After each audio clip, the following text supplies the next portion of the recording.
In nomine Patris et Filii et Spiritus Sancti. Amen. I wrote out a sermon for today for Saint Charles Borromeo and left it in the rectory, so I will do my best to remember.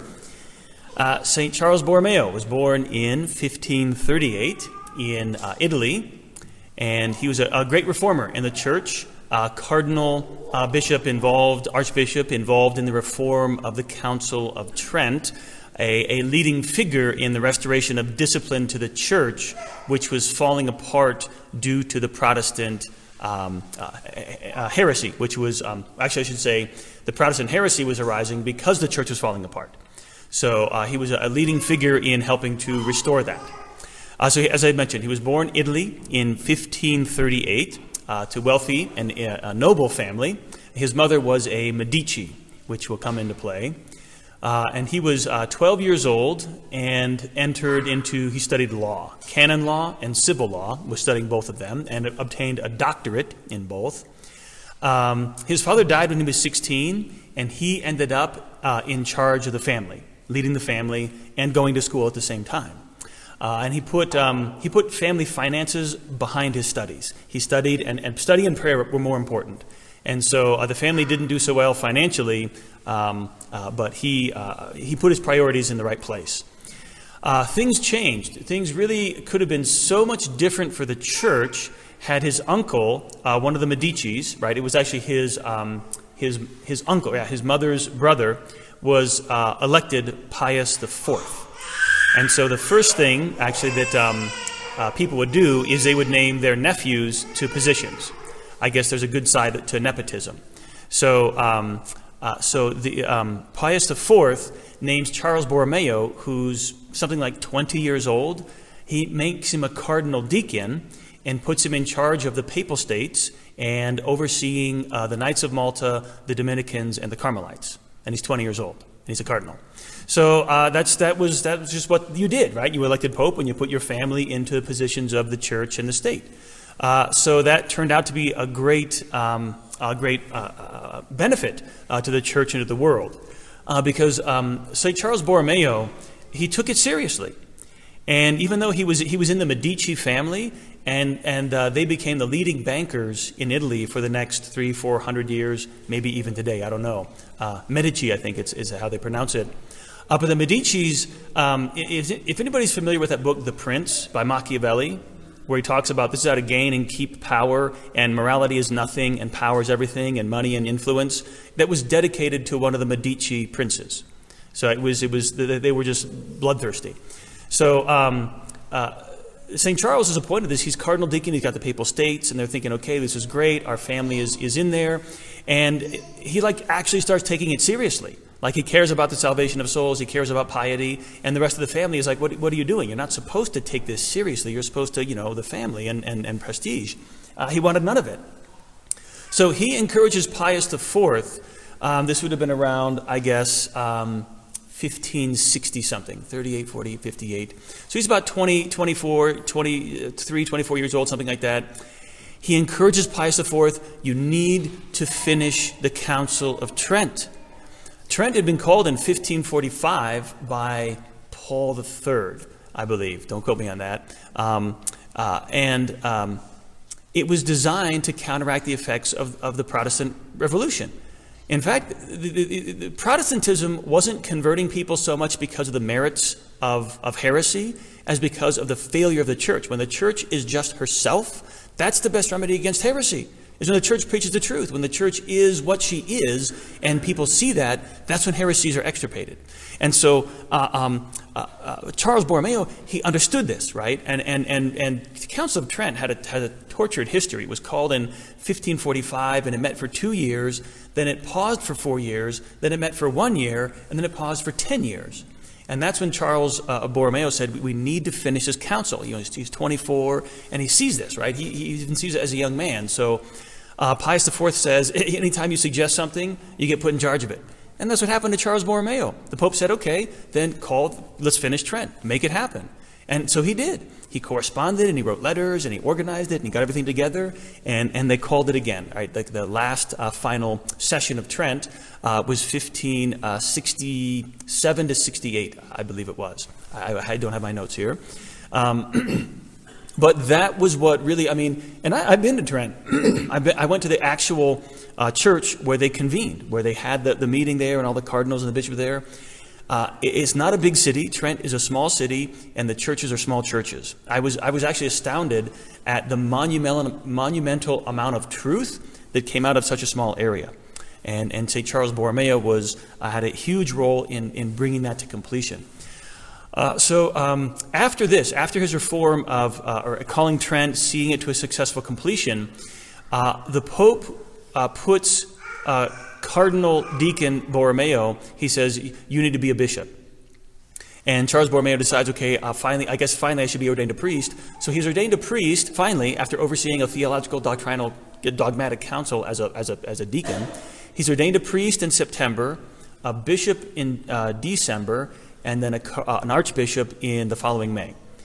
And then his first assignment is the largest diocese in the Catholic Church in the world at that time. It was Milan, Italy. They give him the biggest diocese that exists and say, okay, do something with this, like reform it, it's corrupt. And he did. So he's a 26-year-old archbishop of the biggest diocese in the world, and it works. Right? He starts to turn it around. And the way he does this is, first of all, number one, by personal example. Right, by his own prayer and the fact that he was not interested in money or wealth or power or prestige. It was all about the salvation of souls, right? And the best place we want to start is with our own, right? Save our own soul first. And so that is what he did. Prayer and piety and penances, that is what he modeled for everyone in his diocese. Secondly, he reformed the life of the clergy. He forbade the sale of indulgences at the time, that abuse. He insisted upon prayer, the recitation of the breviary. He insisted upon a more clerical way of life. And most importantly, he established seminaries. Seminaries for a consistent education of priests. We think of okay, yeah, you want to become a priest, you go to seminary. That didn't exist in the church for a long time. If you wanted to be a priest, you went and you lived with a priest. You hung out at the church, and that individual priest, he trained you, he taught you, and then whenever he said, yeah, this guy is ready, that's when you were ordained. There wasn't this universal pipeline, right, for the priesthood. Charles Borromeo helped to institute that. Let's get some solid foundational, consistent catechism, because that was a problem. Priests aren't catechized. People aren't catechized. So he catechized the priests with seminaries, and he established a program of catechizing the youth, the children, and this would eventually become known as Sunday school, because he would do it on Sundays after Mass. So he's making all these changes, but you can't run the biggest diocese in the world by yourself. So how he does this is he delegates, and he looks for those men who are going to be the best at what he needs. He doesn't choose the holiest men, he chooses the men most suited for the task. So he finds out, what do I need? Do I need administration? Do I need leadership? Do I need inspiration? What do I need? Do I need prudence? Do I need judgment? He would find those men and have them come to his diocese, and then he would put them in charge, right? That's what a good leader does. He doesn't try to do it all himself, right? So he did this, and he just absolutely turned around his diocese, helped to turn around the church. And he started doing this for other dioceses as well. He would travel to other dioceses and help them implement these reforms from Trent. But at the same time, he really showed himself to be a father of the people because Milan, there was a famine in the area. And so there was not a lot of food. And then that was followed by a plague. And tons of the people in the city, they were starving. They were dying of the plague. The governors ran. The civil governors fled. And St. Charles Borromeo was left taking care of both the spiritual and the physical welfare of an entire city. And so he spends all of his family's fortune feeding 70,000 people every single day. And his money runs out, and then he starts borrowing money, right? And it's a good thing he was a Medici, because he had access to loans from bankers. And he did. He saved thousands and thousands of people's lives from starvation because he cared for them, right? He was their archbishop. I'm your pastor, and I'm going to take care of you. I will feed you spiritually first, but if I have to, I'll feed you physically. And he did. He took care of that whole city.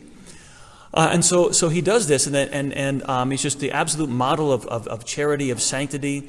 of administrative ability. And he's traveling around, and he was in Switzerland, and 1568, and then he gets sick, and he goes back to Milan, and he never recovers. He dies. I can't remember, it was either this day or the 3rd or 4th of November is when he died, and he was 46 years old. He did all of that in his 20s and his 30s. He organized Trent, one of the greatest dogmatic councils the church has ever seen, oversees the largest Catholic diocese in the world, brings it back from total corruption to reform, staves off the Protestant heresy. There's a reason that Charles Borromeo is considered a great saint, right? And this is one of the big reasons why. So this is his feast day. He's the patron saint of seminaries, and in fact, at Our Lady Guadalupe Seminary for the fraternity, this is a first-class feast day, right? Because he's like one of the founders of seminaries. These are the people, the men and the women that God raised up to save his church in dire times. Because it was just because of a relation. If he hadn't been related to Pius IV, he never would have had this opportunity. He was exactly the right man for the job, and God knew that, and he ensured that things were such that Charles Borromeo was placed into that position.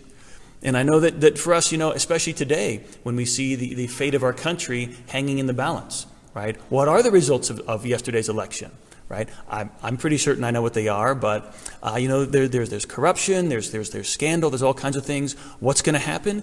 God knows, right? God knows what will happen in countries, what will happen in the church, who is the Pope, who is the president. God knows all of that, and he has a plan. And when he needs to put a Saint Charles Borromeo or a Don Juan of Austria, right, or any of the other saints who had a great pivotal role in the world, he's going to do that. But guess what it takes? It takes prayer. Right? It takes penance. It takes us doing our part so that other people, when they have a greater part to play, they can do it, right? Because we've done our little small part, right? So that's what we need to do. So let us all, pray for that. Pray for that ability to be able to do what is right in front of us, to do it, to leave it behind, to apply ourselves, whatever it may be. Let us ask God for that grace. And we can do this because he wants us all to be saints, right? No one's accepted. We're all called to that, all called to sanctity.